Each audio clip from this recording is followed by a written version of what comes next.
મારા દીકરાની લાડકી મેળવી એ વખતે વાવડું ચાલ્યું, એ વખતે કોડું ચાલ્યું. એવું કીધું દીકરા આજ તું રોયો છું ને તો હું તારી મેળવી રોઈ.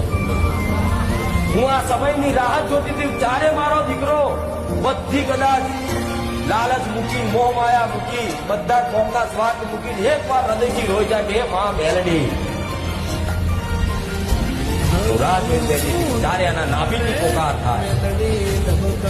કેવો દકે પોકાર કરતી તો હું મેલડી કદાચ ટૂંકો મારી નાખી. કદાચ મારો કોઈ લાડનો દીકરો હોય ને એકદમ લાડકો, જેમ મને લાડકી મેલડી કોઈ મળતી હોય એવી મારો લાડકો દીકરો, કોઈ લાડકો ભક્ત હોય ને એના માટે તો એ માતા છું. મારો બની જાય એને કોઈનો ના થવાનો, એટલે તો આજ માતાના બનો. અને એક વખત મને મેલડીને પ્રાર્થના કરીને એ દીકરાને મારો બનાવી દીધો. જગતમાં બીજાનો થવા ના દઉં એ મેલડી છું, કે હું ઘોડા મેલડી છું.